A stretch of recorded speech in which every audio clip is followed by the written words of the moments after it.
Ladies and gentlemen, how many more signings do Leeds United need? We need to think about this. Is the squad big enough to play in Europe next year? Because we're getting top four, I'm telling you. Let's get into this.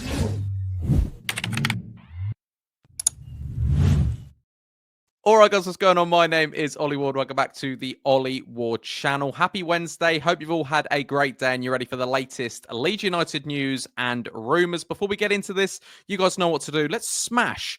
Let's go for 400 likes today. I think 500 is a bit too arrogant. I'll be humble and go for 400 likes. Also, subscribe if you're new as well. We're on the road to 20,800. Yeah, we're nearly there already. We've only just hit 20,700. So keep subscribing. If you're not subscribing, what are you doing? Yeah, get down there right now and subscribe. And today I want you to comment how many more signings you actually think we need before the window ends, and also your early score predictions for Arsenal versus Leeds this coming Saturday. Without further ado, let's get into the latest news and rumours. So this video is kind of wrapping up where we are right now. There's no massively new rumours, but I'm talking about outgoings and incomings. I'll just do it. First of all, let's talk about Noah Okafor. I mean, when this video comes out, he might have already been in a Leeds shirt, confirmed anything, but he's doing his medical as we speak today. It will be confirmed pretty much that he's a Leeds player today. We might not get the announcement today. We might get it tomorrow. But either way, Noah Okafor travelled over to Leeds United, doing his medical, and everything goes smoothly. He will be a Leeds United player. Our 8th or 9th summer signing, which I think he just brings absolute quality to that front line. You know, the winging position is competitive.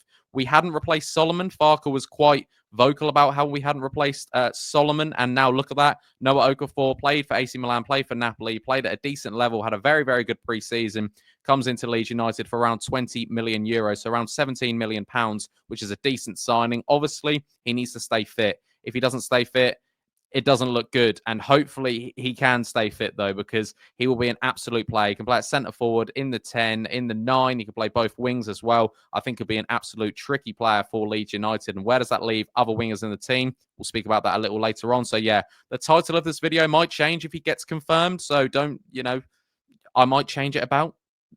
There we are. That's a little bit behind the scenes. Next up, let's talk about Rodrigo Muniz. Do Leeds go back in? Atalanta are signing someone else up front now. Fulham didn't accept their 40 million euro proposal. Is Muniz going to stay at Fulham? Obviously, he scored Fulham's equaliser in the 96th minute on the weekend. Is it worth it? I think we spoke about this all summer. I really like Rodrigo Muniz. And after watching Leeds United against Everton, that sort of target man that we go for, I think it would work. He's young. Someone should take a punt on Muniz now because he's getting into his prime years. Is it worth it, though? Do Leeds United go back in? Are these the dominoes that they're talking about? But if they're rejecting 40 million proposals, do we believe that Rodrigo Muniz is more? Are we getting the likes of, DCL in on a free because we're going to get in a big signing like Rodrigo Muniz? I don't know. What do you guys think? I can't believe we're still talking about it. I think that was all going to end when he was joining Atalanta, and now that's not happening. They're signing another striker and he's staying at Fulham. So what are your guys' thoughts with Rodrigo Muniz? Next up, let's talk James Justin, another one that Leeds United are going in for. Obviously, still the move is a slight bit in doubt, but according to the Daily Mail, which, take with a pinch of salt, it's still on. But there has been silence since the injury. He got taken off. Was it at this weekend or was it the weekend before that? Either way, Leeds United were very close to signing James Justin. And apparently, according to some reporters, Leeds United do have other options. But James Justin, as I've said multiple times in videos, I'm not his biggest fan, but he covers right back. He covers left back. He's a leader. He's got Premier League experience. I think it would work. And it's looking for around £6 million. So that's not bad for someone with all them qualities. But either way, I'm just not his biggest fan. Just what I've watched. I didn't think he was very good for Leicester last year. But either way, the move is kind of in doubt. There's silence there, but Leeds United could still go in for it. But apparently, we do have other options. I don't know who they are, though. Next up, let's talk about Largie Ramazani. And is it a loan deal for Largie Ramazani? He will now be 5th choice when Okafor comes in. There was talks not too long ago of him going out on loan to Rangers, obviously with the 49ers link there. I do feel sorry for Ramazani. Just look at the Monday night game just gone. Aronson and Harrison are coming on before him. You've got Aronson, Harrison, Okafor, Willie Nonto, Dan James. There's 5 players there, and Aronson doesn't even really play right wing, and he's getting there ahead of Ramazani. We haven't seen loads of Ramazani, but when he plays, he's looked all right. Let's be completely honest. I just feel sorry for the young lad, and luckily he is still a young lad, and if he goes out on loan, he still has a future here at Leeds United. But I do think it's harsh when Jack Harrison and Aronson come on before Ramazani.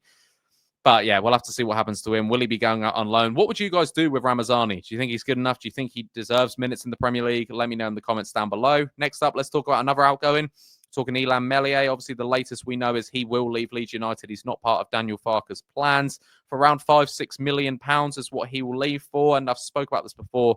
From the likes of Real Madrid, PSG, Chelsea to now, we're kind of shipping him out to clubs. And it looks like the French league is the most likely destination for the Frenchman. He's still youngish, but thing is with Meslier, I personally think he's just not getting better.